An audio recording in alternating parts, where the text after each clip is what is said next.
Salam sepak bola, teman-teman netizen atau warganet yang saya hormati semuanya. Selamat bergabung kembali ke konten terbaru dari channel YouTube Triple B.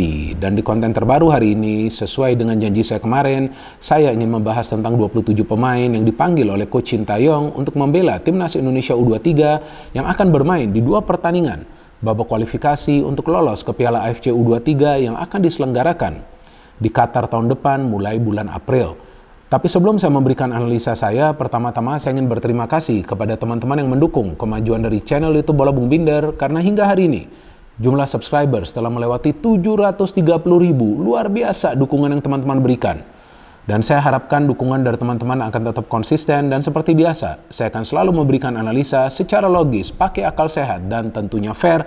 Maka itu seperti yang saya selalu katakan, bahwa sekali saya netral, maka saya akan tetap netral teman-teman. Jadi bagi saya teman-teman, Timnas Indonesia U23 ini rasa senior, karena ada banyak sekali pemain yang juga sering membela Timnas Indonesia senior. Artinya bahwa dari awal Coach Shin Tae-yong memang telah menyiapkan fondasi bagi Timnas Indonesia dengan mengorbitkan banyak sekali pemain muda agar mereka mulai membela Timnas Indonesia senior. Jadi pada saat nanti mereka membela Timnas Indonesia U23, ya seharusnya secara mental mereka sudah kuat. Memang sebelumnya di babak kualifikasi dengan kurang lebih pemain yang sama, kita gagal ya untuk lolos ke Piala AFC U23. Pada saat itu saya ingat lawannya Australia. Tapi di babak kualifikasi kali ini, ya para pemain kita sudah jauh lebih matang. Apalagi mayoritas dari para pemain yang berada di skuad kali ini sebelumnya juga berhasil mendapatkan medali emas di SEA Games lalu kan. Dan juga ada beberapa pemain yang sebelumnya bermain di Piala AFF U23. Walaupun nggak menjadi juara, tapi kan permainannya luar biasa. Namun kali ini lengkap nih. Materi pemainnya lengkap. Ya karena ini adalah turnamen yang masuk kalender FIFA. Jadi tentu di babak kualifikasi, semua klub harus melepas pemain mereka. Dan juga pemain-pemain yang bermain di luar negeri, ya wajib dilepas oleh klub mereka untuk membela Timnas Indonesia U23. Maka itu ada beberapa pemain juga yang bermain di luar negeri akan gabung dengan skuad Timnas Indonesia U23. Artinya, secara garis besar atau di atas kertas, kita punya materi pemain yang bagus teman-teman.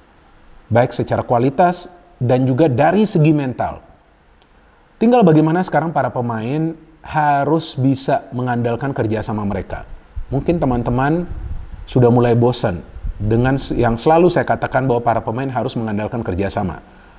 Tapi saya harus selalu mengingatkan itu, karena jangan sampai teman-teman itu salah paham bahwa karena kalian melihat kualitas pemain kita tuh bagus, ya materi pemain ini bagus-bagus, sudah punya pengalaman, terus kalian akan berekspektasi mereka akan bermain baik.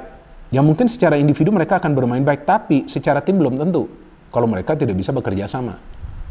That's why yang diperlukan adalah apa? Taktik dari Coach Shin Tae-yong yang tentunya harus diterjemahkan oleh para pemain di atas lapangan. So, para pemain ini harus paham, mulai dari mereka yang bermain di lini pertahanan, di lini tengah, dan juga tentunya di lini depan, apa yang perlu mereka lakukan agar mereka bisa bermain secara efisien dan kemudian bisa bermain secara efektif untuk bisa mendapatkan hasil akhir yang positif. Jadi untuk mendapatkan hasil akhir yang positif yang tentu yang ditargetkan adalah kemenangan, sebuah tim itu harus bermain secara efisien. Artinya apa sih efisien itu?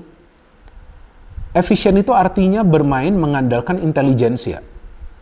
Jadi para pemain ini harus paham passingnya itu kemana dulu ketika mereka build up serangan. Kemudian ketika mereka coba untuk melakukan penetrasi, harus penetrasinya tuh dari sektor mana? Nah itu kan tergantung taktik lagi. Taktik yang akan dipakai oleh pelatih seperti apa? Tergantung lawannya ini siapa. Nah contoh ya, kalau lawannya nanti Chinese Taipei, ya kemungkinan akan bermain menyerang. Karena kan lawannya tidak begitu kuat ya di atas kertas, dan memang lah Chinese Taipei gak kuat. Tapi nanti lawan Turkmenistan mungkin akan bermain lebih konservatif. Nggak masalah. Harus berhati-hati karena Turkmenistan juga bukan tim lemah. Bahkan mereka sudah pernah lolos ke Piala AFC U23. Tapi Indonesia belum pernah lolos loh teman-teman. Jadi kalian juga harus sadar bahwa Indonesia U23 belum pernah lolos ke Piala AFC U23. Sejak edisi pertama pada tahun 2013. Tapi timnas Thailand, Vietnam, bahkan Malaysia sudah pernah lolos ke Piala AFC U23.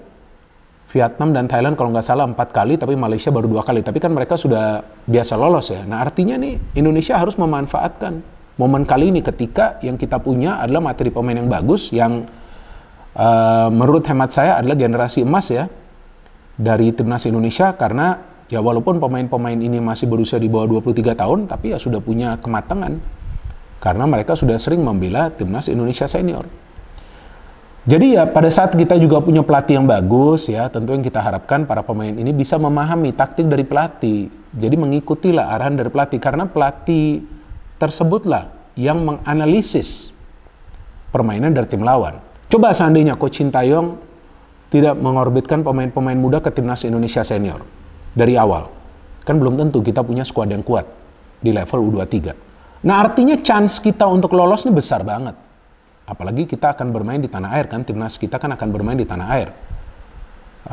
Venue-nya adalah di Stadion Manahan Solo kan. Nah ini kesempatan yang baik. Cuma yang saya harapkan para pemain juga jangan overconfident. Artinya di match pertama pun lawan Chinese Taipei harus fokusnya udah harus bagus. Seperti ini adalah sebuah pertandingan final. Karena ini adalah chance terbaik bagi Indonesia untuk bisa lolos ke AFC U23 ya. Karena sebelumnya kan kita tahu selalu kesulitan untuk bisa lolos dari babak kualifikasi. Dan juga ada keterkaitan nih untuk lolos ke Olimpiade tahun depan juga yang akan diselenggarakan di Paris. Ya tentu Indonesia akan punya peluang jika mereka bisa lolos ke AFC U23. Kenapa gak punya? Pemain-pemainnya mateng kok. Nah ini saya mau informasikan kepada teman-teman pemain-pemain yang dipanggil. Sekalian saya ingin memberikan sedikit informasi dari penjaga gawang. Lihatlah Hernando Ari. Ya kan? Sudah sering bermain bagi timnas Indonesia senior. Sebelumnya juga dia bermain di babak kualifikasi untuk ke Piala AFC U23 yang pada saat itu lawan Australia ya. Kemudian ada Dava Fasya, ada Nuri Agus. Di belakang ini kuat banget nih. Zaki Ashraf, Rio Fahmi, Komang Teguh, Elkan Begot. Elkan Begot baru membantu klubnya Ipswich Town lolos ke babak selanjutnya di Piala Liga Inggris kan. Melalui adu penalti mengalahkan Reading ya. Jadi ya pemain yang hebat ini kan. Bener gak teman-teman main di Inggris menjadi pilihan utama sekarang? Ya banggalah kita punya pemain seperti Elkan Begot ya, yang pilih untuk membela timnas Indonesia. Kemudian Rizky Ridho, nah Elkan Begot, Rizky Ridho ini kan sudah terbiasa bermain di timnas Indonesia senior. Hernando Ari juga sama ya, seperti itu. Ferrari juga pernah kan untuk timnas Indonesia senior. Saya lupa dia bermain atau tidak. Dewangga pernah di Piala AFF tuh. Bermain bagi timnas Indonesia senior ya, Piala AFF senior. Akbar nih pemain dari Persija banyak banget ya pemainnya ya. Ada Doni Tripamungkas juga, ada Arhan. Nah Arhan biasa kan bermain untuk timnas Indonesia senior, main juga untuk U23 kali ini. Di tengah ada pemain keturunan lainnya, Ivar Jenner, what a player. Saya harapkan dia akan bermain dari awal. Taufani, pemain yang bagus ya di SEA Games, permainannya rapi. Beckham Putra, waduh hebat sekali sih ini pemain. Jujur saya bukannya ingin berlebihan ya memuji Beckham Putra, tapi di Piala AFF U23 lalu fight habis-habisan dia di atas lapangan. Luar biasa, kreator serangan. Ada Marcelino Ferdinand juga. Nah ini masih tanda tanya nih. Beckham dan Marcelino bisa bermain bersamaan gak nih dari awal? Karena dua-duanya kan kreator. Victor Detan, nah Marcelino juga biasa bermain untuk timnas Indonesia senior kan. Victor Detan, Raihan Hanan ini juga dari Persija. Witan Sulaiman dari Persija yang juga biasa bermain untuk timnas Indonesia senior. Ada Fajar Fatur Rahman dari Borneo. Kelly Royer, ada Arkan Fikri, ini pemain bagus sekali Arkan Fikri, semakin matang pemain ini, jenderal lapangan tengah. Di depan Rafael Struijk, salah satu pemain keturunan lainnya, Ramadan Sananta, predator ya di dalam kotak penalti. Hoki Caraka, kali ini masuk ke skuad timnas Indonesia U23 dan Titan Agung. Nah kalau saya melihat materi pemain ini, ya ini sudah materi pemain yang bagus dan feeling saya mereka akan mampu untuk lolos ke Piala AFC U23 dan Indonesia di first match sudah harus bisa menang lawan Chinese Taipei. Karena ini kan ada 11 grup ya di babak kualifikasi ya. Yang hanya akan lolos langsung itu adalah juara grup loh teman-teman.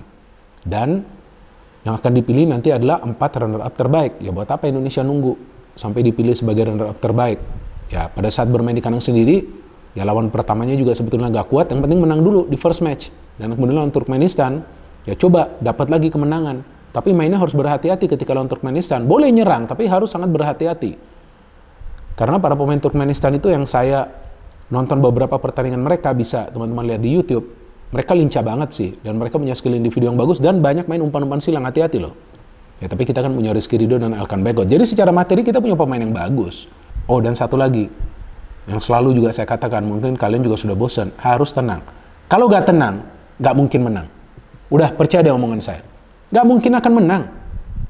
Ketenangan itu adalah kunci, teman-teman. Mau sehebat apapun itu pemain, tapi kalau dia tidak tenang, mungkin di depan gawang pun dia bisa miss. Kenapa? Karena tegang, terburu-buru.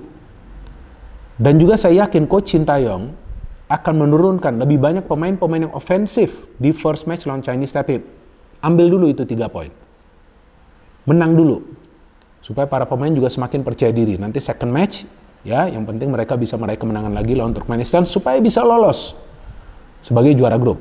Dan saya yakin para pemain, seperti yang selalu saya katakan ketika membela timnas Indonesia, apakah itu di level senior, U23, 19, atau 17, akan fight habis-habisan di atas lapangan, teman-teman. Kalau perlu, saya ulangin lagi, kalau perlu mereka akan berkeringat darah. Maka itu kita sebagai supporter, kita harus kasih mereka support yang bombastis, biar mereka meledak-ledak di atas lapangan supaya mereka bisa membawa timnas Indonesia U23 lolos ke Piala AFC U23 untuk pertama kalinya. Semangat teman-teman. No hate, no politics, only football. Salam sepak bola.